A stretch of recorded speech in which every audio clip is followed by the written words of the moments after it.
안녕하세요. 구글컬리지 켄타입니다. 이번 영상에서는 스프레드시트로 데이터 분석을 하는 두 번째 시간이 되겠습니다. 이번 영상은 첫 번째 영상과 좀 다른 거는 최대한 구글 시트 함수를 많이 이용해서 구현을 한번 해보려고 합니다. 자, 목차 잠깐 설명드리면 우선은 어떻게 우리가 무엇을 구현을 할지, 어떤 보고서를 만들지 보는 결과물을 보면서 이야기를 좀 해볼 거고요. 그 다음에 짧게 데이터 분석 과정에 대해서 짧게 한번 훑어볼 거고, 이번 영상에서는 어떤 데이터 과정을 좀 집중해서 하는지 또 좀 설명을 드리도록 하겠습니다. 그리고 이제 저희가 사용할 연습 시트 복사하는 거 좀 잠깐 설명드릴 거고, 그 다음에 데이터 전처리 과정 설명드릴 거고, 마지막으로 데이터 시역화 및 분석, 그리고 보고서를 만들면서 함수를 어떻게 사용하는지 이야기를 해드리도록 하겠습니다. 자, 그러면 이제 바로 결과물을 보면서 이야기를 한번 해보도록 하겠습니다. 매출 분석과 관련된 보고서를 최종 만들게 되고요.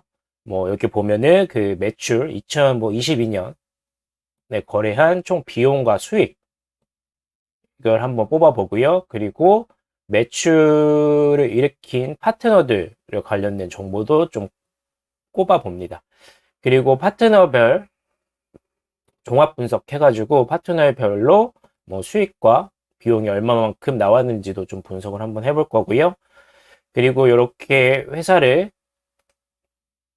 선택을 하면 그 선택된 거에 따라서 파트너 정보가 나오고 일어난 거래들까지 이렇게 출력이 되는 걸 구현을 한번 해볼 겁니다. 이렇게 비용이라고 하면 비용과 관련된 부분 거래들만 이렇게 나타나고 그거에 따른 금액과 뭐 거래 횟수 평균 금액, 가장 큰 금액 이런 거를 출력을 할 수 있는 보고서를 한번 만들어 보려고 합니다. 그래서 이번에 두 번째 시간에서는 이와 같은 매출 분석, 근데 거기다가 파트너가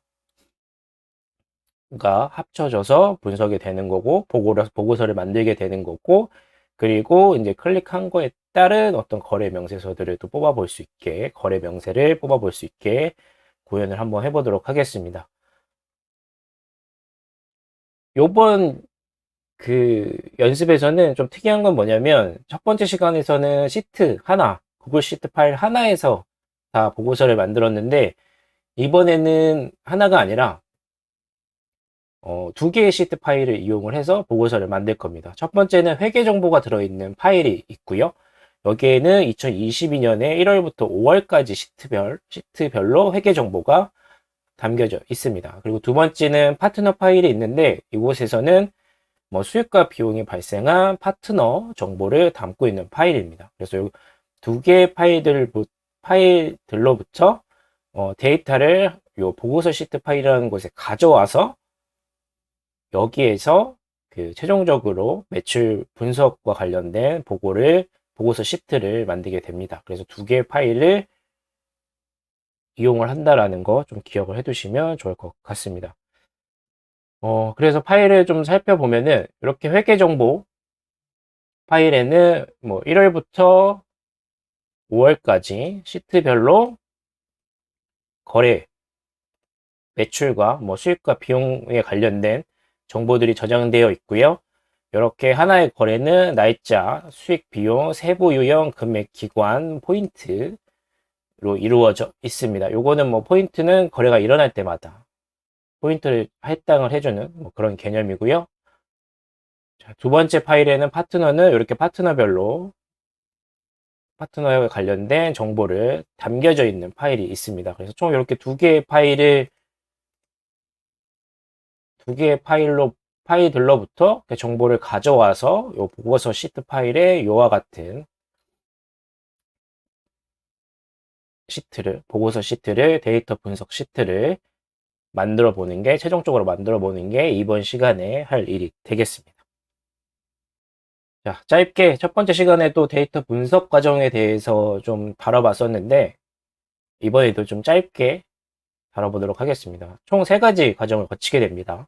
데이터 수집과 적재하는 과정, 두 번째로 이렇게 수집된 데이터들을 전처리를 하게 된다고 말씀을 드렸죠. 그래서 옳은 값을 나타내기 위한 처리라고 말씀을 드렸었어요. 그 다음에는 데이터 시각화 및 분석을 하게 된다고 말씀을 드렸고, 뭐 이게 시각화가 먼저일 수 있고 분석이 먼저일 수 있다라는 걸 말씀을 좀 드렸습니다. 좀 각각에 대해서 좀 상세하게 설명을 드리면, 수집과 적재를 할 때는 이 데이터 형태라는 거에 주의를 해야 된다라고 말씀을 드렸고, 표와 같은 형태를 작성하면 좋은 게 그 하나의 행과 여러 개의 열로서 속성을 표현하는 방법을 말씀드린 거죠. 이렇게 표와 같은 형태로 해놓으면 정보를 분석하기 쉽게 하나의 파일에 우선 모으는 게 수집할 때 포인트 중에 하나고요. 하나의 파일에 모아두는 거. 그리고 이번 과정에서는 특히 구글 스프레드시트에서 제공하는 함수들 중에 대용량 데이터를 다룰 때 사용하면 좋은 함수들이 있는데, 그거 위주로 이번에 사용을 해서 구현을 한번 해보도록 하겠습니다.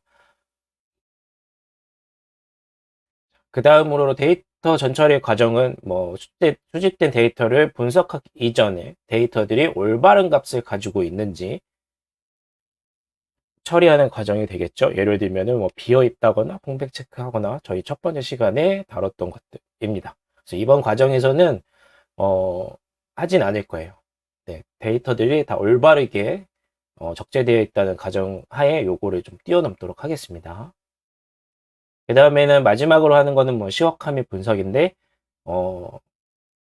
전처리가 끝난 데이터들을 가지고 시각화를 하거나 이제 분석을 하게 되죠. 뭔가 가치를 도출해내고. 그래서 뭐 시각화가 먼저일 수 있고, 그 다음에 분석이 될 수도 있고, 분석한 걸 바탕으로 다시 시각화를 할 수 있고, 그렇게 좀 말씀을 드렸었어요. 그래서 여러분들도 나중에 뭔가 데이터 분석을 하거나 보고를 하기 이전에 데이터 처리 과정, 프로세스 요 세 가지를 기억해 두시고 각 단계별로 어떤 함수들이 주로 사용되는구나, 뭐 이런 거를 익히시면 될 것 같습니다.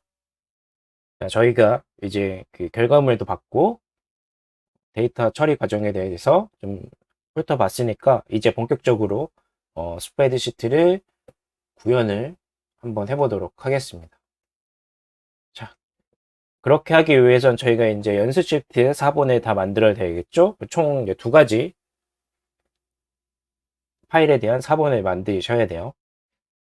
URL은 아래에 공유가 되어 있고요.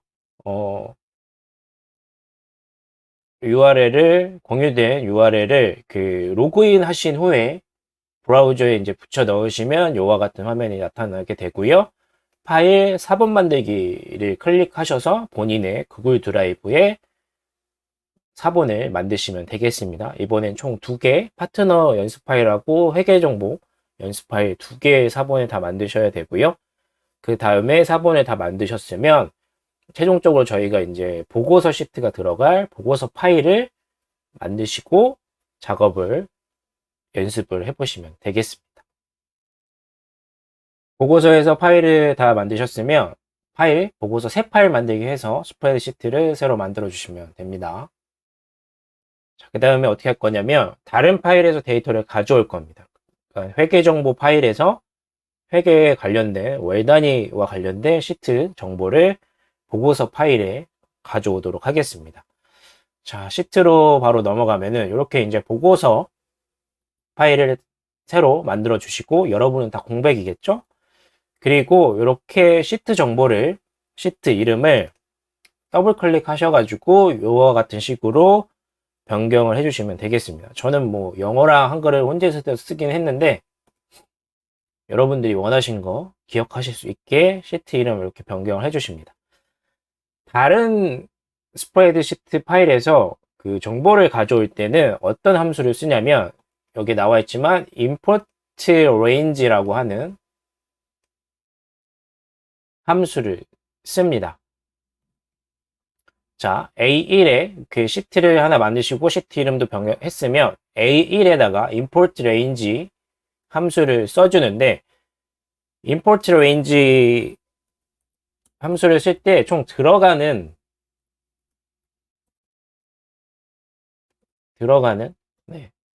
이렇게 들어가는 파라미터라고 하는데 정보는 총 2가지가 됩니다.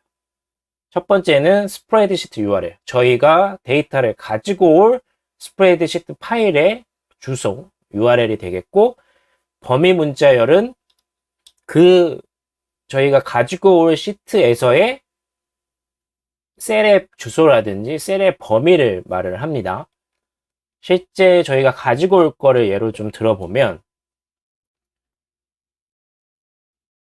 저희가 여기 회계정보 시트의 첫 번째는 이 시트에 가져올 건 1월의 정보이기 때문에 이 회계정보에 이 데이터를 다 가지고 온다는 말인 거죠. 그렇다면 첫 번째 회계정보 파일의 URL은 어떻게 하느냐? 이 브라우저 주소창의 위로 보시면 가지고 올 시트를 연 다음에 브라우저 주소창을 보게 되면 이렇게 URL을 표시를 하고 있습니다. 그래서 이와 같은 식으로 에디트 전까지가 이 해당 파일의 주소가 되겠습니다. 그래서 우리가 첫 번째 정보를 획득을 했고요. 범위를 지정하면 되는데, 자, 여기서부터 보면 A1부터 F까지죠. 네, 열은 A1부터 시작이 되고, 끝은 지금 제가 컨트롤 누르고 화살표, 아래 화살표를 같이 누른 상황입니다. 그러면 끝으로 가게 되는데, F59까지 데이터가 있기 때문에 범위는 A1부터 F59겠죠? 자, 그러면 임포트 레인지를 쓸 때 필요한 정보는 다 획득을 했습니다. 그래서 A1에 요와 같이 작성을 해 줍니다. import range 함수 써주고요. 가로치고 그 안에 첫 번째 우리가 가지고 올 시트의 주소, 그 다음에는 이렇게 범위를 명시를 해주는데, 요거 느낌표 전에는 시트 이름이죠. 그리고 여기는 시트 안에서의 범위를 얘기를 합니다. 자, 그래서 요와 같은 식으로 import range 파일 주소 셀의 범위를 명시를 하게 되면 요와 같이 1월달과 관련된 요 회계 정보에 2022년 1월 시트에 있는 A1부터 F59까지의 정보를 다 불러올 수 있게 됩니다. 그래서 유의하실 거, 다른 스프레드시트 파일에서 정보 가지고 올 때 첫 번째 import range라는 함수를 쓴다. 그리고 이렇게 URL, 시트의 URL 정보를 기입을 해야 되고, 우리가 가지고 올 파일의 시트 이름과 범위를 명시를 해서 이렇게 쌍따옴표로 묶여 있다는 거, 문자열로 표시한다는 거죠. 이런 거 기억을 해 두시면 됩니다. 그래서 이렇게 시트 범위를 기입을 하면 이렇게 회계 정보 파일로부터 1월달 정보를 가지고 올 수 있습니다. 이렇게 해서 다른 파일을 1월부터 5월까지 총 다 불러와 주시고요. 회계 시트 2월 거 가지고 온다라고 하면은 URL은 변경되는 게 없죠. 똑같은 파일이니까. 그리고 시트 이름만 변경이 되죠. 2022년 2월로. 그래서 2월 거 가지고 올 때 import range는 보시면 이렇게 여기 앞단에는 다 똑같고 요 시트 이름 명시하는 거, 요 부분만 다르다는 거 아실 수 있을 거예요. 그래서 이런 식으로 2월 것도 불러오고요. 총 우리 다 5월 것까지 있으니까 다 5월 것까지 다 불러와 줍니다. 자, 그러면 이렇게 회계정보 파일에 관련된 회계정보에 기입된 정보들은 다 이렇게 보고서 파일에 전부 다 불러옵니다. 자, 그러면 다른 파일에서 불러오는 방법은 다 익히셨을 거라고 생각이 듭니다. import range를 쓴다라는 거, 그리고 두 가지 정보가 필요한데 시트 파일의 주소와 그 파일 안에서의 범위 기입하는 거. 그래서 함수를 쓰실 때 뭐 모르시면은 이렇게 import range 클릭하신 다음에 뭐 물음표가 나올 수도 있고 함수 설명이 바로 밑에 뜰 수도 있습니다. 안 나오면 보통 이렇게 물음표가 떠지고요. 물음표를 클릭을 하면 그 안에 뭐가 들어가야 되는지가 명시되어 있으니까 이런 걸 보시면서 적용해 보시면 돼요. 그리고 이제 클릭해 보면 예제들이 나오고 더 자세한 설명이 나오고, 이것 가지고 해도 어떻게 사용하는지 모르겠다라고 하면은 자세히 알아보기를 더 누르면 더 디테일한 설명들이 나옵니다. 그래서 이거 보시면서 어떻게 써야 되는구나 라는 걸 익혀 두시면 좋을 것 같습니다. 자, 그래서 이렇게 해서 import range 함수를 이용을 해서 회계 정보 파일로부터 각각의 시트를 불러와 봤습니다. 이게 이제 첫 번째 단계가 되겠습니다.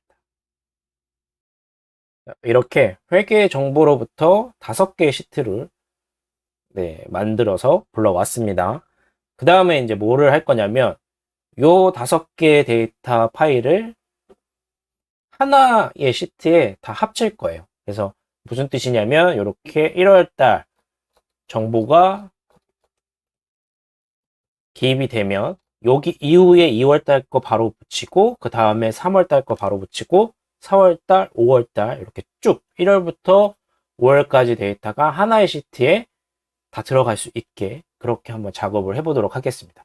그래서 최종적으로는 저희가 그 회계 정보로부터 시트별로 데이터를 가지고 온 다음에 그 데이터 각각의 시트를 하나의 시트로 합치는 과정을 진행을 한번 해보려고 하는데 시트를 새로 하나 만들어 주시고요. 저는 to array 1 underbar collect라고 하는 시트 이름을 사용하긴 했는데 이게 조금 어려울 수 있으니까 원하시는 대로 사용을 하시면 됩니다. 한번 이게 결과물을 한번 보여드리면 어떻게 했는지 설명 좀 드리기 전에 이렇게 1월달 정보가 쭉 다 들어가 있고요. 그 다음에 이렇게 2월달 정보가 순차적으로 이렇게 다 쌓여 있는 거죠. 그래서 최종적으로 가면 마지막에는 이렇게 5월달 비용이 들어갈 수 있게 구현을 좀 해놨습니다. 그래서 1부터 1월달부터 5월달이 각각 시트별로 저장되어 있다면 요거를 최종적으로 하나의 시트로 만들고 이거를 나중에 이제 분석에 사용하기 위해서 이런 식으로 쌓아둔 거다라고 생각하시면 될 것 같아요. 이거는 어떻게 하느냐? 저희가 배웠던 import range를 쓸 수도 있어요. 여기에다가 이렇게 해서 import range 쓰고 예를 들면 뭐 여기에다 import range 쓰고 1월 달이 끝나는 시점에 여기에다가 마우스를 가져다 대고 또 import range에서 2월 달 거 가져오면 되잖아요. 그런 식으로 작업을 할 수도 있지만 저희는 이번에는 배열이라고 하는 거를 사용을 한번 해보려고 해요. 배열이 이렇게 그 데이터를 가져와서 나만의 표로 만들기가 좀 쉽습니다. 여기 딱 보시면 뭔가 알아들을 수 없게 뭔가 다 되어 있는데 일단 보면 배열을 사용한다고 하면 이렇게 중괄호가 첫 번째로 들어갑니다. 그래서 중괄호가 들어가고 여기서 보면 이건 익숙한 거죠. 회계 1월 시트에서 A1부터 A59를 불러오는 거고 그 다음에 1월에 B, 1월에 C, D, E, F 라는 거예요. 그래서 여기 보시면 배열을 사용해서 불러올 때는 이렇게 중괄호로 시작해서 중괄호로 닫는 걸로 끝이 납니다. 그래서 이게 중괄호로 표시를 하게 되면 우리가 배열을 이용할 거다라고 말을 해주는 거고 이렇게 시트 A1에서 A59까지 범위는 이 부분을 불러오는 거라고 생각하시면 되고 이 B는 이 부분 그리고 C, D, E, F까지죠. 네. 이런 식으로 배열을 작성해 준다라는 거고 열이 바뀔 때는 이렇게 콤마를 사용하면 된다는 걸 알고 계시면 돼요. 그래서 보면은 요게 첫 번째 A열에 들어갈 값이고 두 번째 컴마가 있으니까 그 다음은 B열, 컴마가 있으니까 요거는 C열, 그 다음에 D열 이런 식으로 작성을 해주면 됩니다. 그 다음에 저희는 이제 요거는 import range보다 더 약간 복잡한데 왜 이걸 쓰시나요? 라고 할 수도 있는데 저희가 그 import range를 쓰는 게 지금 좀 약간 불편한 게 뭐냐면 언제 끝날지를 잘 모르잖아요. 그러니까 저희가 이게 59 현재는 적은 데이터를 사용하기 때문에 59개 있다라고 기억을 할 수 있기 때문에 뭐 셀을 이동해 가지고 59번째 import range에 5번 쓰면 되는데 만약에 대용량일 경우 이거의 끝이 어딘지 모르고, 그리고 실시간으로 어떤 데이터 입력이 들어온다라고 치면 매번 결과가 달라지잖아요. 그렇기 때문에 이제 요 배열을 쓰는 게 좋다라고 말씀을 드리는 거고, 특히 대용량일 때, 그리고 뭔가 실시간으로 계속 데이터가 바뀔 때, 이런 데이터를 어레이라고 또 하고, 요 중괄호를 이용한 배열을 이용해서 불러오면 훨씬 편리하게 작업을 하실 수가 있어요. 그래서 일단은 열을 바꿀 때는 요 콤마를 사용한다라는 거 기억해 주시고, 열이 아니라 행을 바꿀 때는 여기 보면은 이런 거를 세미콜론이라고 합니다. 세미콜론을 하나 해주면 여기 F1부터 F59가 다 들어간 이후에는 그 다음 행에 요거 두 번째 줄,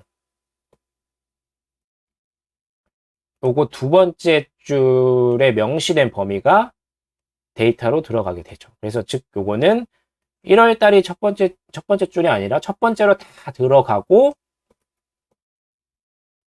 여기 세미콜론이 나오면 이제 열로 데이터를 집어넣다가 그 다음에는 그 다음 행으로 준비를 하게 됩니다. 그리고 두 번째로 만나는 요 2월 달 거를 다시 그 다음 행에 열로 다 채우고, 세미콜론을 만나면 또 그 다음 행에 이 부분을 다 집어넣게 되고, 여기 다시 세미콜론이 나오니까 그 다음 행에 4월, 5월 이런 식으로 들어간다라는 거. 그래서 이렇게 배열을 사용하게 되면 이렇게 중괄호를 사용해서 배열을 사용하게 되면 요 한번 A1이라는 셀에다가 요거를 한번 다 입력하면 이렇게 자동으로 데이터가 하나의 시트로 쌓이는 걸 구현할 수 있다라고 생각해 주시면 될 것 같아요. 이게 지금은 되게 타이핑 해야 되는 게 되게 많아 보이잖아요. 실제로 많기도 하고요.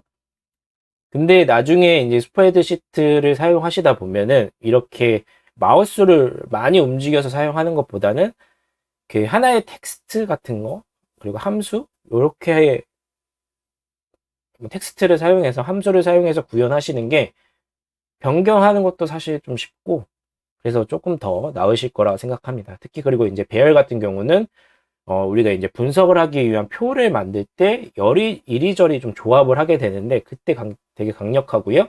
대용량을 다룰 때 쉽고, 실시간으로 뭔가 변경될 때 손이 좀 약간 덜 가서 사용하면 좀 좋다라는 거 알고 계시면 좋을 것 같고, 많이 사용을 아마 하게 되실 겁니다. 나중에 어떤 대용량 데이터를 처리를 하려고 하신다면 이렇게 어레이를 이용해서, 배열을 이용해서 사용한다라는 거 기억해 주시면 될 것 같아요. 그래서 이렇게 배열을 사용할 때는 이렇게 중괄호, 시작 중괄호와 끝 때는 이제 닫는 중괄호를 사용하시고, 하나의 열 단위로 이렇게 컴마를 이용해서 열 단위로 열을 변환시킬 수가 있다라는 거, 그리고 열이 아니라 행을 변환시킬 때는 이렇게 세미콜론을 사용한다라는 거 기억을 해 두시면 되겠습니다. 그리고 배열을 사용할 때 좀 많이 좀 중요하게 생각해야 될 거는, 주로 배열을 사용할 때 에러가 나는 부분이 뭐냐면, 이렇게 데이터를 가지고 올 때 데이터들의 크기라는 게 있어요. 여기 보면은 2원부터 59니까 총 59개를 저희가 가지고 오는 거잖아요. 그러면 어느 하나가 59개면 모든 게 다 59개를 가지고 와야 돼요. 네. 한 번에 처리하는 기술이다 보니까. 그리고 여기도 요 행 단위로 여기는 이제 58개죠. 2부터 59니까. 네, 58, 58, 58 이것도 이렇게 다. 그래서 불러올 데이터의 크기가 맞아 떨어져야 가능하다라는 거 기억해 두시면 돼요. 그래서 네, 그리고 저희는 지금 요거 하나는 이제 하나의 열만 가져오기 때문에 열의 단위를 말씀을 드렸는데, 이렇게 하나의 열만 가지고 올 수 있는 게 아니라 뭐 예를 들면 뭐 이런 식으로도 이렇게 가져올 수가 있어요. 그래서 요거는 4 곱하기 2 해서 행이 4개고 열이 2개다. 그래서 이것도 크기가 있기 때문에 이런 크기를 생각을 하시면서 중괄호를, 어레이를, 배열을 좀 사용하시면 좋습니다. 그래서 배열 한번 사용해 보시면 좀 편리하다라는 걸 좀 느끼실 거고, 또 데이터 분석하기 전에 데이터를 합치는 과정이잖아요. 그럴 때 어레이를 좀 쓰면 간편하게 좀 사용하실 수 있을 거라고 생각이 듭니다. 그래서 그 중괄호 기억을 해 두시고, 열 단위로 할 때는 콤마, 행 단위로 뭔가 변화를 주고 싶을 때는 이렇게 세미콜론을 쓴다 라고 기억해 두시면 될 것 같습니다. 그래서 지금 저희가 그 회계 정보 파일로부터 가져온 시트별 5개를 하나의 시트로 다 총 합쳐 봤습니다. 그 다음으로 저희가 해볼 건 요거 그 합친 시트에다가 등급을 표시하려고 합니다. 그러니까 즉 이 말은 뭐냐면 요 파트너 기관이 있는데 요 기관 파크뉴스가 우리의 등급이 몇인지 확인을 해보려고 합니다. 요 기관별 등급은 이렇게 파트너 파일 안에 저장되어 있어요. 저장되어 있습니다. 그래서 즉 저희가 가지고 올 정보는 이렇게 파트너 파일 안에 저장되어 있으니까 사실은 이제 임포트 레인지 같은 걸 써야 된다라는 걸 생각을 해주시면 되고, 구현한 걸 한번 바로 보면은 뭔가 어려운 함수들이 잔뜩 써여 있습니다. 첫 번째 여기 보면은 우선 보면은 뭔가 array formula라고 하는 함수를 썼고요. 그 안에 저 vlookup이라는 걸 썼죠. 그 다음에 또 보게 되면 여기 import range는 저희가 한번 써본 거 다른 파일에서 그 데이터 가지고 올 때 쓰는 거죠. 그래서 import range 이렇게 총 3개 함수를 이용해서 구현을 했는데, 일단 import range는 아시니까 설명을 좀 건너뛸게요. vlookup을 좀 설명을 드리면 vlookup을 좀 설명드리면 vlookup은 간단하게 설명드리면 특정 값을 기준으로 다른 정보를 가지고 올 때 사용을 하는 겁니다. 룩업이 살펴보다라는 거잖아요. 그러니까 여기 파일로 파트너로 예시를 드리면 저희가 실제 구현하는 걸로 예시를 드리면 회사 이름을 기준으로 등급을 가져오고 싶다라는 거. 그러니까 V는 버티컬이거든요. 그러니까 버티컬이니까 네, 열로 검색을 한다라고 생각하시면 되는데, 자, 저희가 하려고 하는 거 이름을 기준으로 등급을 가져오는 거 이런 식대에 사용을 합니다. 아니면 이름을 기준으로 종류를 가져오고 싶다거나 이름을 기준으로 회사 설명을 가져오고 싶다거나 어떤 특정 속성을 기준으로 다른 속성을 가져오고 싶을 때 사용합니다. 그래서 버티컬이니까 열 이런 식으로 가지고 올 수 있다 라는 거 기억을 해주시면 되고, 그래서 vlookup을 사용을 할 때는 한번 도움말을 보게 되면 열방향 검색이라고 나오죠. vlookup을 살펴보면 총 3개, 총 4개네요. 총 4개 정보를 입력을 해야 되고, 첫 번째 검색할 키 같은 거는 그 기준, 우리가 파트너의 이름을 기준으로 무언가를 가져오려고 하는 거잖아요. 등급을 가져오고 하는 거잖아요. 그래서 검색할 키에는 파트너 이름이 명시가 돼야 되는 겁니다. 그리고 그 범위는 파트너 정보가 들어있는 범위를 말을 하고, 세기는 우리가 최종적으로 가져올 거는 등급이잖아요. 그 등급이 첫 번째 열에 있는지, 두 번째 열에 있는지, 세 번째에 있는지, 네 번째에 있는지, 그 숫자를 얘기를 합니다. 그 뭐 정렬되면 정렬이 되어 있는지, 안 되어 있는지, 저희가 가지고 올 정보가 정렬이 되어 있는지, 안 되어 있는지를 말을 합니다.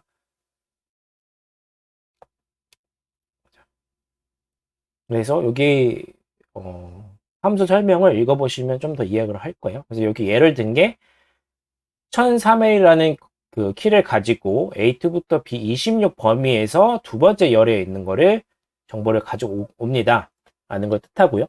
저희 같은 경우는 뭐예요? 기관 이름을 기준으로 범위는 요 파트너 파일하고 파트너 범위를 같이 명시를 해줘야겠죠. 그래서 여기에서 이제 import range가 사용이 되는 겁니다. 그리고 색인을 살펴보면은 우리가 등급을 가지고 올 거니까요. 요거는 등급은 하나, 둘, 셋, 네 번째 줄에 있네요. 그래서 4를 사용을 하게 됩니다. 4를 사용할 거고, 정렬은 뭐 기본적으로 그냥 뭐 false로 해도 되고 true로 해도 되고 정렬이 되어 있으면 true로 사용을 하면 됩니다. 저희가 보면 그냥 false로 해놨죠. 정렬이 되어 있지 않기 때문에. 네. 그래서 보면은 VLOOKUP만 조금 살펴볼까요? VLOOKUP은 뭐예요? 여기에서는 뭐 E2부터 291이라고 범위로 지정을 해놨는데 요건 나중에 설명 좀 드릴게요. 요거 기준으로 작성을 한다고 생각하면 하나만 가지고 온다고 생각하면은 파크뉴스에 관련된 등급을 가지고 온다라고 생각하면은 VLOOKUP E2 그 다음에 import range를 쓰겠죠.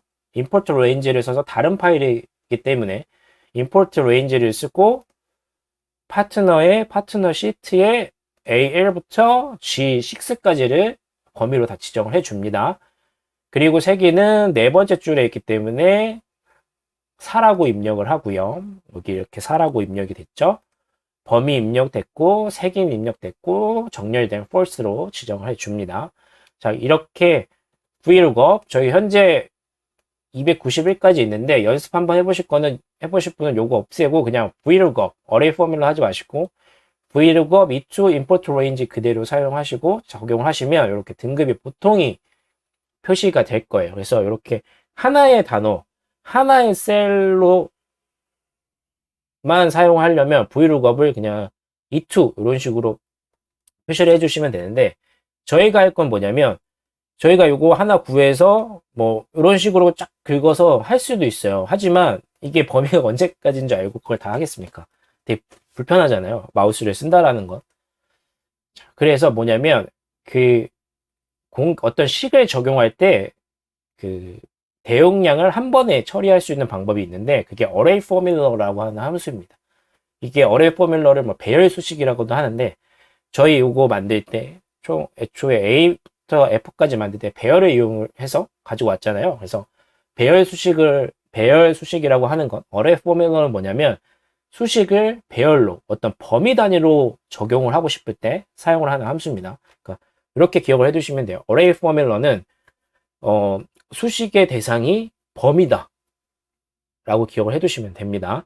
다른 수식들은 대부분 뭐 하나의 셀이거나 뭐 요 정도가 기본인 거죠. 근데 뭐 범위와 범위를 더한다거나 범위와 범위를 곱한다거나 뭐 그런 식으로 할 때는 어레이 포뮬러를 쓰는 게 성능도 더 좋고 간편하다 라고 좀 설명을 드릴게요. 자, 그래서 저희가 등급을 구하는 거는 요거 VLOOKUP 하나만을 쓸 게 아니라 모든 거에 대한 등급을 다 구할 거기 때문에 array formula라는 함수를 사용을 해서 배열 수식 처리를 할 겁니다. array formula를 좀 살펴보면은 여기 보면 함수에서 배열을 사용하도록 허용합니다 라고 하는데 이게 무슨 뜻인지는 잘 모르잖아요. 사실 범위를 수식으로 처리할 수 있다 라고 하는 거 그렇게 기억을 해두시면 되고 식도 되게 간단해요. 그냥 여기 배열 수식이라고 나와 있잖아요. 그리고 예를 보면 좀 이게 더 이해하기 쉬운데 어레이 포뮬러는 그냥 함수랑 좀 다른 게 이렇게 범위별로 더하기를 할 수 있어요. 범위별로 수식을 적용할 수 있다라는 거. 그렇기 때문에 좀 계산이 조금 더 편리하고 어떻게 보면 더 익숙해지시면 더 직관적이라고 생각을 하실 수 있을 것 같아요. 그래서 대용량 데이터를 한 번에 처리하고 싶을 때 이렇게 어레이 포뮬러를 사용을 하게 됩니다. 그래서 이것도 익숙해 두시면 되게 편리합니다. 왜냐면 이렇게 보통은 이제 VLOOKUP 구한 다음에 어레이 포뮬러를 몰라도 이거 구할 수는 있어요. 이렇게 표시를 할 수 있어요. VLOOKUP 하나 구한 다음에 마우스 드래그 끝까지 하신다거나 뭐 더블 클릭해서 진행하실 수 있는데 그렇게 하지 말고 그냥 어레이 포뮬러를 쓰면은 한 번에 구현하실 수 있으니까 익혀두시면 좋을 것 같습니다. 어레이 포뮬러는 사용하는 게 좀 간단해요. 이렇게 어레이 포뮬러라고 입력을 하시고 그 안에 배열 수식을 적어 두시면 되는데 배열 수식이라는 게 좀 어렵긴 하지만 그 수식의 범위를 사용을 하는 거라고 생각하시면 돼요. 저희가 VLOOKUP을 적용할 상대는 E2부터 끝까지잖아요. 그래서 이렇게 VLOOKUP에 이전에 하나만 구했다면 이렇게 E2에서 마무리가 됐는데 그게 아니라 E2부터 E29, 291이라는 범위 자체를 집어넣어 놓고 나머지는 그냥 동일하게 사용을 하고 어레이 포뮬러를 작성을 해주면 됩니다. 그러면 이렇게 끝까지 다 배열 수식이 적용이 돼서 값이 표현이 됩니다. 그래서 이 어레이 포뮬러와 어레이 포뮬러는 대용량일 때 특히 많이 사용되고, 아까 데이터를 불러올 때 그 배열에 썼던 것처럼 그런 불러온 배열들을 어떤 또 수식 처리를 하고 싶을 때 이렇게 어레이 포뮬러와 같이 많이 사용된다라는 걸 기억해 두시면 될 것 같아요. 그래서 이렇게 어레이 포뮬러와 vlookup과 import range를 사용을 하면 다른 파일에 있는 정보를 이용을 해서 특정 값을 가지고 올 수 있고, 그거를 대용량 한 번에 처리할 수 있다라는 거 기억해 두시면 될 것 같습니다. 어레이 포뮬러 같은 경우는 익숙해지기가 좀 쉽지는 않아요. 그래도 좀 사용해 보시고 연습해 보시면은 아주 유용한 함수기 때문에 많이 좀 사용해 보셨으면 좋겠습니다. 자, 그래서 이렇게 등급까지 한 번에 다 처리를 했고요. 그 다음에는 이제 등급별 포인트를 구현을 한번 해보도록 하겠습니다. 등급별 포인트는 뭐냐면, 저희가 여기 보면은 포인트가 각 거래별로 어떤 건 1이고 0이에요. 그래서 수익인 거는 1로 포인트를 매겨놨고, 비용인 건 그냥 0으로 책정을 해놨습니다. 그래서 수익이 일어날 때마다 포인트를 할당을 한다라는 개념이고요. 등급별 포인트는 뭐 간단합니다. 등급이 보통이면 1이고 우수면 3인 거, 이런 걸 처리를 해줄 건데, 제가 이거 한 거 보면은 어레이 포뮬러를 썼죠. 왜냐? 배열로 한 번에 처리할 거기 때문에. 요걸 한번 보면서 어레이 포뮬러를 또 한번 익혀보면, 사실 요거 등급별 포인트 구현하는 거는 보통이면 그냥 1을 쓰면 되고, 우수면 곱하기 3을 해주는 거예요. 그래서 뭐 사실은 이제 요 구문이죠. F2만 요 H2만 하나 구해보면 F2 곱하기 if G2가 보통이면 1, 아니면 숫자 3을 나타나게 해서 곱하기 하면 되는 거죠. 이런 식으로 처리를 할 수가 있는데, 어레이 포뮬라를 써서 범위로 처리를 할 수 있게 해놨죠. 범위로. 네, 이런 식으로 이렇게 범위를 지정을 해서 배열 수식을 나타낸 다음에 한 번에 처리할 수 있게 지정을 했습니다. 여기서 보면은 if 함수 같은 경우는 if는 총 3가지 정보를 받습니다. 요거는 뭐 조건식이라고 하는데, G2는 보통이냐, 그리고 아니냐, 뭐 이렇게 나타낼 수 있는 조건식이고요. 조건식이 맞으면 두 번째 거가 출력이 되고, 아니면 마지막 거, 세 번째 거가 출력이 되는 그런 함수입니다. 그렇기 때문에 보통이면 1, 우수이면 3이 나오고, 포인트와 곱하게 되면 0인 건 0, 1인 건 우수 때는 3이 나오는 그런 식이 되겠습니다. if도 역시 한번 쳐보면 논리 표현식에 따라 값을 반환합니다 라고 있고, 총 3가지를 봤죠. 그래서 논리 표현식, 이게 true일 때인 값, 이게 false일 때인 값, 이렇게 하게 됩니다. 그래서 논리 표현식이라는 거는 뭐 같다, 틀리다, 어떤 숫자가 뭐뭐보다 크다, 부등식 같은 걸 사용을 할 수가 있습니다. 이런 식으로. 그래서 이렇게 사용을 할 수 있고, 그런데 어레이를 저희가 이제 최종적으로는 한 번에 처리해 주기 위해서 어레이 포뮬러를 사용을 했기 때문에 이렇게 범위가 들어갔다라는 것만 알고 계시면 될 것 같아요. 그래서 어레이 포뮬러를 사용하기 위해서 범위라는 걸 사용한다 합니다. 그래서 이렇게 한 번에 쭉 처리할 수가 있는 것이죠. 그래서 이렇게 어레이 포뮬러를 좀 총 사용을 해서 등급과 등급별 포인트를 구현을 해 봤습니다. 자, 이제 저희가 그 구현해야 될, 그러니까 데이터를 처리하는 과정은 다 완료가 됐고요. import range를 쓰고, array 배열 썼고, array 포뮬러 썼고, vlookup 썼고, if 썼고, 되게 많은 함수들을 사용을 했습니다. 그래서 특히 이제 배열 기억해 주시고, array 포뮬러 사용하는 방법 기억을 해 주시면 될 것 같습니다. 자, 그래서 이렇게 최종적으로 다 우리가 원하는 데이터를 다 합쳐 놨고요. 요거를 바탕으로 이제 보고서 시트를 만들고 데이터를 한번 분석을 한번 해보도록 하겠습니다. 자, 우선적으로 총 해볼 거는 그 총 비용과 총 수익, 비용의 합계와 수익의 합계를 구할 건데, 이렇게 보고서 시트 새로 하나 만들어 주시고요. 자, 이거 보면은 뭔가 되게 처음 보는 함수, 쿼리라고 하는 함수를 사용했다라는 거를 보실 수 있을 거예요. 이렇게 쿼리라고 하는 거. 이 쿼리 함수 같은 경우는 좀 설명을 드리면, 쿼리 함수는 우리가 이제 데이터베이스 프로그램이라고 데이터를 그 대용량 데이터를 다룰 때 좀 편리하게 다루기 위해서 사용하는 프로그램을 보통 데이터베이스 프로그램이라고 말을 하고요. 그 데이터베이스 프로그램 같은 경우는 웹 어플리케이션을 만든다든지 할 때 가장 어떻게 보면 필수 프로그램 중 하나입니다. 그래서 이 데이터베이스 프로그램을 다룰 때 사용하는 문법을 보통 명령문들을 쿼리라고 합니다. 질의한다라고 하는데, 이 쿼리 함수를 구글 스프레드시트에서 이렇게 쿼리 함수를 이용하면은 데이터베이스 프로그램에서 사용하는 언어를 이용을 할 수가 있어요. 그래서 조금 더 편리하게 데이터를 뽑아낼 수가 있다라고 기억을 해두시면 되는데, 그래서 저희가 이제 총 비용을 예전에 첫 번째 프로그램 같은 경우는 총 비용을 했을 때 피벗 테이블이나 이런 걸 이용해서 만들었잖아요. 물론 그렇게 만들어도 되는데 마우스 움직임 없이 마우스 사용하지 않고 그냥 저희가 타이핑해서 구현을 할 때는 이렇게 쿼리를 이용을 하시면 쉽게 구현을 할 수가 있습니다. 잠깐 설명해 드리면 쿼리는 총 3개의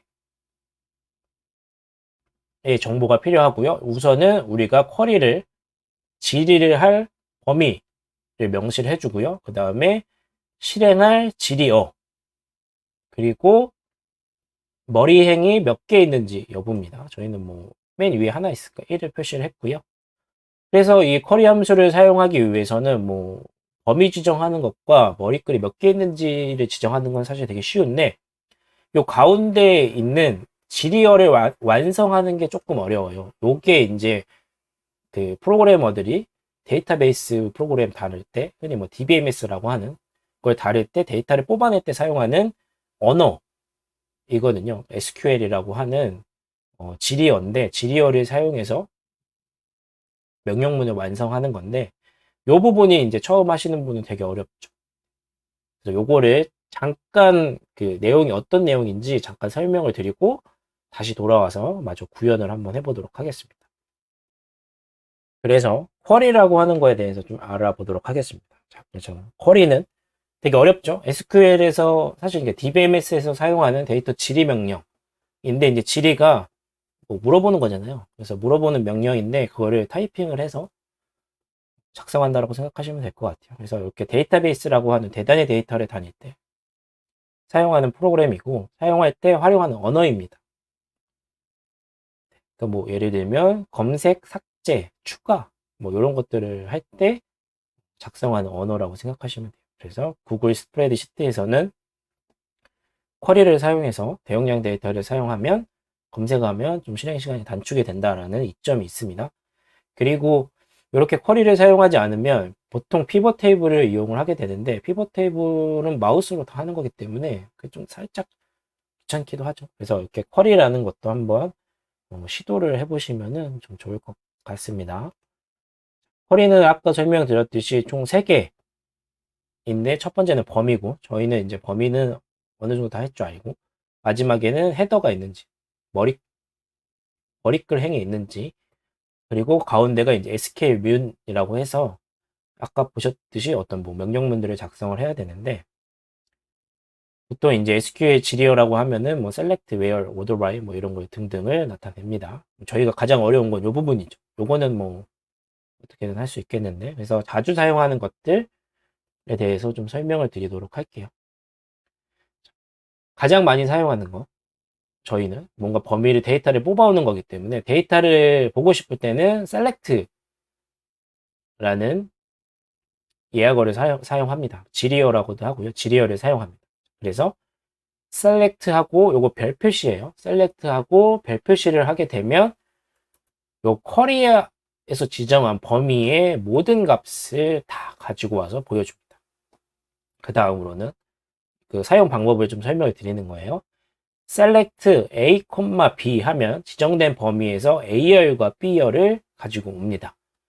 그 다음에 select 띄고 sum 가로치고 A를 하게 되면 A열의 합계를 다 보여줍니다. 다 숫자일 때만 동작을 하고요.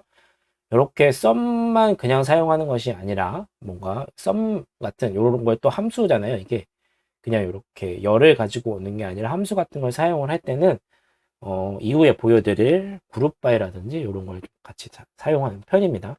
그래서 무언가를 가지고 올 때 select 띄고 우리가 가지고 올 것들에 대해서 명시를 해준다 라는 걸 기억을 해주시면 되고, 저희가 이제 모든 데이터를 가지고 오는 것보다는 사실 특정 어떤 조건을 해당하는 것만 가지고 오고 싶은 경우가 되게 많은데, 그럴 때 where이라고 하는 조건어를, 지리어를 사용합니다. 그래서 특정 조건에 맞는 데이터만을 가지고 오고 싶을 때 사용을 하고요. 예를 들면 select A라고 하면은 A에 있는 A열 다 가지고 온다 라고 했는데, 그 A열 모두 데이터를 가지고 오는 게 아니라 where를 쓰고 요거 논리식이죠. B는 수익이라고 하면은 B열에서 수익인 것만, B열의 값이 수익인 A열만 표시를 하게 조건을 둘 수가 있어요.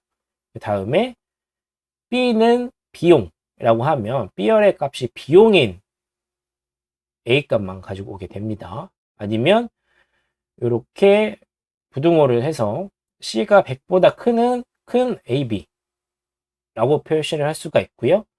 요거 같은 경우는 뭐냐, 요 콤마 하나 빠졌네요. where에 조건이 지금 요거는 하나잖아요, 이렇게. 그런데 여러 개를 사용을 할 수가 있고 붙일 수가 있어요. 그러니까 and는 요 첫 번째 조건과 두 번째 조건이 다 만족하는 A열에 대해서 하고 싶을 때 and를 쓰거나 or를 쓸 수 있고, and는 두 개 다 만족할 때, or는 하나만 만족해도 통과입니다. 이런 식으로 저희가 뭔가 조건을 두고 싶을 때는 where이라고 하는 지리어를 사용한다라는 거 기억해 두시면 좋을 것 같아요. 요거 실제 사용하는 거는 다 저희가 그 구현을 하면서 이야기를 할 겁니다. 자, 그 다음에 저희가 사용하는 것 중에 하나가 뭐냐면 그룹 바이라고 하는데, 그룹별로 묶어서 무언가를 표시할 때 예를 들면 돼요. 바로 보면은 select는 데이터를 가지고 오는데 A의 합계예요. A의 합계인데 이 A의 합계를 그냥 하나 다 합치는 게 아니라 그룹 바이 B라고 표시가 되면 B 열들을 그룹화 시켜서 그 그룹별로 합계를 구할 때 사용을 할 수가 있습니다. 그래서 즉 B열 값들을 목록화하고, 만약에 뭐 B열에 저희가 수익, 비용 이렇게 두 가지 값만 있으면 수익에 관한 합계, 비용에 관한 합계 이렇게 구현을 할 수가 있어요. 그래서 그럴 때 그룹 바이를 사용을 한다라는 거 기억을 해두시면 될 것 같습니다. 오더 바이 같은 경우는 좀 직관적인데 정렬하고 싶을 때 사용을 합니다. 그래서 order by B라고 하면은 A를 보여주지만 A를 보여줄 때 B를 기준으로 정렬을 하고, 정렬에 여기 ASC 같은 경우는 오름차순으로 정렬을 한다라고 표시를 하는 거예요. 기준과 순서. ASC는 오름차순이고요. DESC는 내림차순입니다. 그래서 이렇게 order by를 이용을 하게 되면은 정렬을 설정할 수 있다라는 거 말씀을 드리고요. 그 다음에 select A 하면 A가 다 나오는데, 요 A의 머리글을 변경하고 싶을 때는, 우리가 원하는 걸로 변경하고 싶을 때는 라벨 요거 그대로 씁니다. A 띄고 수익 하면은 머리글이 수익으로 변경이 돼서 표현이 됩니다. 그래서 이렇게 order by 라벨까지 좀 설명을 드렸습니다. 자, 그 다음에 아까 sum 같은 거 수식 함수들 좀 보여드렸는데, sum만 쓸 수 있는 게 아니라 뭐 count, max, min, 평균 이런 것도 다 사용이 가능하고요. 이렇게 수식도 사용하실 수가 있습니다. 자, 그러면 다시 보고서 시트로 이용을 해서 그 액혁 쿼리를 좀 사용해서 구현하는 것들, 실제로 구현하는 거 어떻게 사용하는지 설명을 좀 드리도록 하겠습니다. 자, 시트로 넘어와서 바로 총비용이면 아까 총비용, 총수익이면 아까 좀 기억나실지 모르겠는데 뭐 그룹 바이에서도 좀 설명드리기도 했었고, 조금 좀 보면은 쿼리를 이용을 하고요. 자, 여기 보면은 쿼리 함수 써주고 저희 범위는 뭐예요? 범위는 저희가 다 붙여놨던 거죠. 다 붙여놨던 거 A1부터 291까지 그래서 G, 네, G까지 범위를 A부터 제가 H까지 해놨네요. A부터 H면 여기죠. 네. 자, 여기서 범위 지정할 때 저희가 그 따로 그 행의 숫자를 명시하지 않았죠. 그냥 열만 이렇게 하면은 끝까지 A1부터 끝까지 H1부터 끝까지를 다 표시를 합니다. 그냥 행을 쓰지 않으면 모든 그 A열의 모든 값을 지정을 하는 겁니다. 그래서 쿼리에 일단 총 비용을 구현하기 위해서 쿼리 범위를 지정을 했고요. 쿼리가 적용돼. 그 다음에 저희가 생각해 보면은 총 비용이잖아요. 총 비용이기 때문에 금액이 들어가 있는 합계를 구하면 되는 거죠. 그래서 select sum d라는 걸 사용해서 합계 d 금액의 총 합계를 보여줘 라고 해서 지리어를 하나 만들었고 모든 합계를 구하는 게 아니라 비용에 관련된 합계죠. 그래서 B열에서 비용인 것들만을 선택해서 합계를 구해 라고 이렇게 SQL문을 완성을 했고요. 그 다음에 머리글을 어떻게 해줄 거냐면 총 비용으로 표시를 해줄 거기 때문에 라벨을 이용을 했습니다. 그래서 sumD라고 하는 거 요거는 비용으로 바꿔줘 라고 합니다. 그리고 머리글은 1이 하나 있으니까 이렇게 표시를 해줬어요. 자, 다시 한번 좀 보면은 합계를 구할 거기 때문에 sumD 금액이 D열에 있습니다. 그래서 자세히 보시면 금액이 D열에 있죠. 금액이 D열에 있고 수익 비용을 나타내는 건 B열에 있습니다. 그래서 금액의 합계인데 모든 금액을 구하는 게 아니라 B열의 중에서 비용이라고 표시된 것들의 합계 그리고 머리글을 총 비용으로 표시해주기 위해서 이렇게 표현을 했고요. 자, 여기서 보면은 이렇게 비용이나 총 비용 같은 경우는 문자열이잖아요. 저희가 문자열은 이렇게 쌍따옴표로 표시를 한다고 하는데 표시한다고 말씀을 드렸는데 여기 쌍따옴표가 아니라 겉따옴표가 들어갔죠. 헛따옴표.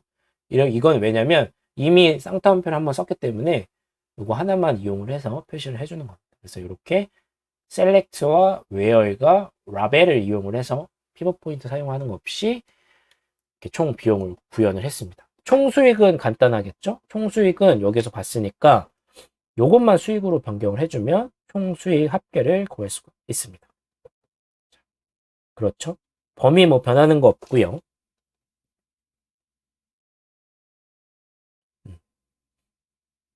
수익, 총 수익 이렇게 요 라벨은 뭐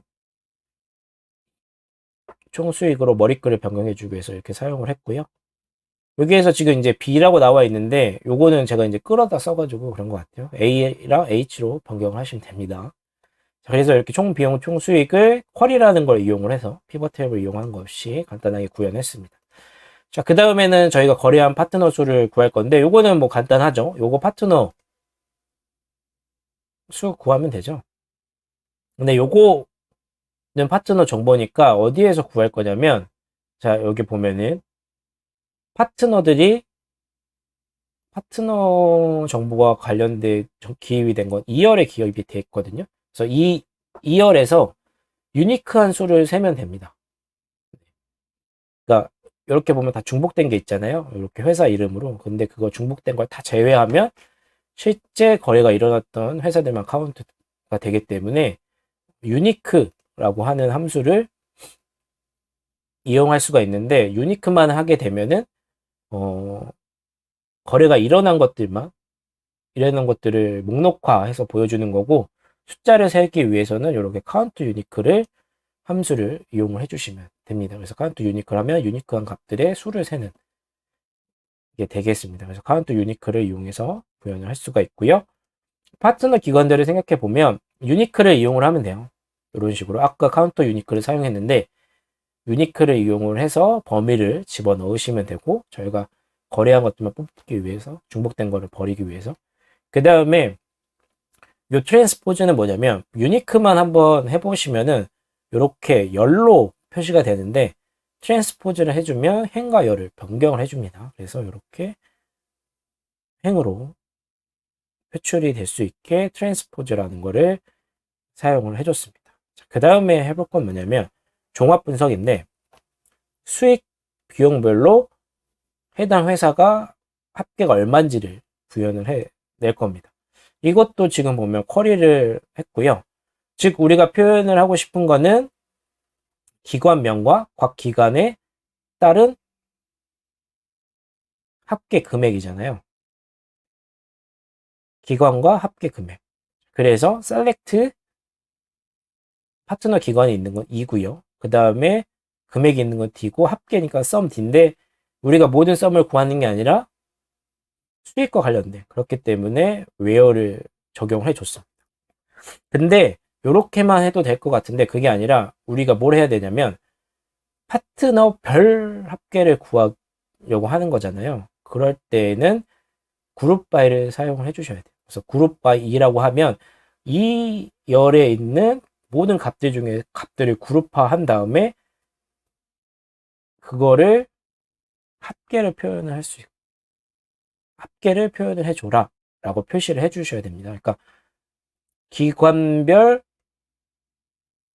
합계를 구현을 해준다 라고 생각해 주시면 돼요. 그래서 이렇게 어떻게 그룹화하고 목록화하고 그거 별로 뭔가를 하고 싶으실 때는 이렇게 그룹 파일을 이용을 해주신다는 거 기억을 해주시면 됩니다. 그래서 요거는 그룹 단위로 하기 위해서 그룹 바이 2라고 해줬고 그룹화된 것들의 썸과 기관명 이렇게 셀렉트를 해줬고 그거를 수익이라는 조건을 걸어서 진행을 했습니다. 비용별로 하는 것도 똑같겠죠? 네. 이렇게 그룹 바이 2 해주고 where B는 비용일 때만 그리고 명과 합계 이런 식으로 이용을 해주시면 돼요. 그래서 뭔가 그룹 단위로 무언가를 합계를 하거나 할 때는 그룹 바이라고 하는 지리어를 사용을 해주셔야 됩니다. 그 다음에 뭐냐면 그 다음에 해볼 건 좀 복잡하면 복잡할 수도 있는데 요거는 드롭다운을 이용을 해서 회사를 선택을 했을 때 해당 회사와 종류별로 거래들을 표시를 하게 되고 총 금액, 총 거래 횟수 뭐 이렇게 만드는 건데 요거는 어떻게 구현할 수가 있냐면 요 드롭다운은 어떻게 구현할 수가 있냐면 이렇게 데이터에 들어가면 데이터 확인이라는 게 있습니다. 그래서 데이터 확인을 딱 눌러보면은 제가 지금 이미 만들었기 때문에 이렇게 나와 있는데 요 기준이 여러 가지가 있어요. 이렇게 드롭다운 목록을 만드는 방법이. 그래서 항목 목록을 클릭을 하면 저희가 임의대로 다 그 콤마를 이용을 해서 집어넣을 수가 있습니다. 그래서 이런 식으로 데이터 확인을 통해서 만들어 주시면 드롭다운을 이용을 해서 이용을 할 수가 있고 수익 비용도 역시나 마찬가지로 데이터 누르고 데이터 확인 누르셔가지고 항목 목록 이용해서 만들어 주시면 돼요. 아니면 뭐 편하시는 거 해보시고 기억을 해두시면 됩니다. 자, 그러면 이렇게 드롭다운이 별로 저희가 클릭을 할 수가 있는 거죠. 자, 그러면 이렇게 클릭된 두 가지 기준을 가지고 이 데이터를 표시할 수 있게 처리를 해줘야죠. 일단은 오른쪽에 있는 건 그 파트너 정보인데 요거는 이제 VLOOKUP을 사용한 겁니다. 자, VLOOKUP을 보면은 VLOOKUP은 첫 번째 기준이죠. 검색할 기준 A21 그래서 회사명이 되겠고 회사명을 기준으로 회사 설명을 뽑아내는 거니까 파트너 파일 가면은 회사 설명은 1, 2, 3 색인 세 번째 있죠. 그렇기 때문에 저 여기 보면은 색인 3으로 해놨고 정렬이 안 됐으면 false로 해줬습니다. 이런 식으로 VLOOKUP을 이용해서 아까는 array 포뮬러를 이용했지만 이번에는 하나만 뽑아내면 되기 때문에 그냥 VLOOKUP을 사용을 해줬습니다. 그 다음에 요 회사와 종류별로 거래 내역을 뽑아내는 건 뭐 좀 약간 아까와는 좀 색다른 방식인데 첫 번째 거는 어차피 범위이기 때문에 설명을 안 할게요. 요 명령어, 지리어를 어떻게 구현을 했냐라고 생각하시면 여기 보면 일단 날짜, 비용, 세부 유익, 금액은 열이 A, B, C, D예요. 그래서 A, B, C, D를 했고요. 근데 조건이 들어가 있죠. 어떤 거죠? 회사 이름 조건하고 수익이냐 비용이냐 요건 나중에 일단 정렬을 나중에 생각하시고요. 조건이 총 두 개 있는 거예요. 회사와 형태. 그래서 회사는 E라는 열이 있잖아요. 그러니까 이 열이 A21하고 같은 거. A21은 요 회사 이름입니다. 그리고 B는 형태잖아요. 수익과 비용 형태. 그리고 요 B는 A22와 같은 거. A22는 여기 부분이 있습니다. 그래서 요게 A21이 바뀌거나 22가 바뀔 때마다 요게 변경되는 이유는 이런 식으로 작성을 해줬기 때문이에요. 여기서 보면은 그 따옴표, 쌍따옴표가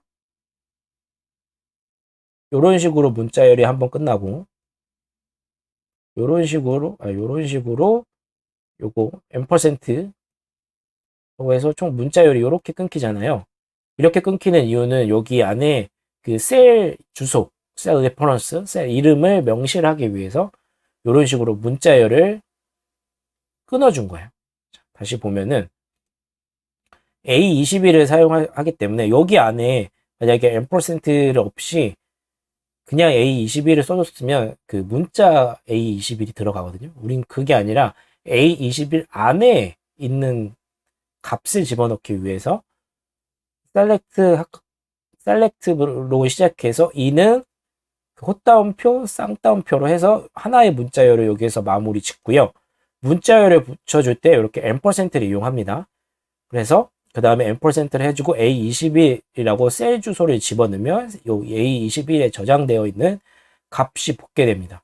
자, 그리고 그 다음으로 다음 문자열을 붙이기 위해서 역시 M%를 해줬고 문자열의 시작이기 때문에 이런 식으로 해준 겁니다. 그래서 이렇게 그 문자열을 붙일 때 M%라는 거를 그 기호를 사용한다라는 것도 좀 보시면 됩니다. 그래서 A21과 A22 조건을 다 걸기 위해서 이 부분 이렇게 작성을 했다라고 보시면 돼요. 그래서 그냥 셀 주소를 사용해서 값을 붙일 때 문자열로 값을 붙일 때 이와 같이 M%를 이용한다라는 거 기억해 두시면 됩니다. 그래서 총 문자열이 하나, 둘, 세 개가 있고 각각 M%를 이용해서 셀 이름이 들어가서 붙었다라는 걸 이해를 해주시면 되겠습니다. 그리고 맨 마지막에는 order by는 정렬이라고 말씀을 드렸고 여기 order by A라고 쓰면 A열을 기준으로 정렬하는데 오름차순으로 정렬하겠다 라는 걸 좀 뜻하죠. 그래서 날짜로 정렬을 하겠다라는 겁니다. 날짜의 오름차순으로. 다시 한번 보면 이 부분이 그 이해가 안 될 수 있기 때문에 A, B, C, D를 다 선택을 하고 하지만 조건은 회사 이름 그리고 수익이냐 비용이냐 여부를 조건으로 줘서 두 개이기 때문에 AND를 사용했습니다. 두 개를 다 만족해야 되기 때문에 AND를 사용했다라는 거 기억을 해두시면 좋고 A21을 셀 주소로 집어넣기 위해서 문자를 한번 끊었다는 거 그리고 이 문자를 문자열을 붙일 때 이렇게 M%를 이용해서 붙일 수 있다라는 거 그것까지 좀 기억을 해두시면은 요 셀 안에 들어있는 값이 변할 때마다 다른 값이 나오게 된다라는 거 기억을 해두시면 될 것 같습니다. 그 다음에 저희 거의 마지막까지 왔네요. 총 금액과 나머지 것들 다 설명을 한번 드려볼게요. 총 금액은 뭐냐면 여기서도 계속 그거죠. 회사와 비용에 따른 총 금액이기 때문에 select sum을 하면 됩니다. 금액은 D니까 select 1을 해주면 되고 이 부분만 보시면 될 것 같아요. 아까랑 똑같죠? 조건을 주는 방법입니다. 셀을 갖다 붙이기 위해서 문자열에 갖다 붙이기 위해서 M%를 사용했다라는 거. 그래서 문자를 여기서 한번 끝내고 셀 주소 쳐주고 문자 셀 주소 해주고 네, 라벨은 뭐 요거 머리글 변경하기 위해서 사용해 준 거고요. 거래수는 카운트를 사용하시면 됩니다. 평균 금액은 뭐 average 써주면 되겠죠.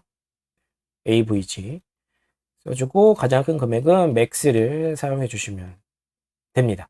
그래서 여기에서 이제 기억하실 거는 다른 건 뭐 특별할 건 없는데 어떤 셀 값이 변화함에 따라서 다른 것도 변화를 주고 싶을 때 이와 같이 셀 주소를 명시하고 요거는 이제 문자열로 이루어져야 되기 때문에 앰퍼센트를 이용해서 이런 식으로 붙일 수 있다라는 거를 기억을 해 두시면 좋을 것 같습니다.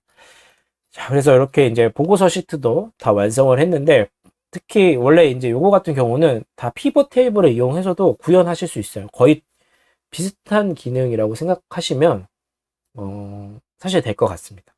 그런데 피벗 테이블로 안 하고 이렇게 쿼리 함수로 한 거는 사실 피벗 테이블은 매번 이제 마우스로 클릭하고 뭐 이렇게 하다 보니까 처음에는 쉬운데 처음 사용할 땐 쉬운데 약간 대용량 데이터를 다루거나 할 때 사실 오히려 더 힘들 수도 있어요. 저도 좀 그랬고 그래서 대용량 데이터를 다루거나 좀 약간 복잡한 걸 다룰 때는 오히려 이렇게 쿼리 함수를 이용해서 SQL 문을 이용을 해서 사용을 해보시면 훨씬 더 편하시다라는 거를 느끼실 수 있을 겁니다. 그리고 이렇게 SQL 문을 제공을 하는 건 이 스프레드시트의 장점이기 때문에 그 장점을 한번 누려보셨으면 좋겠습니다.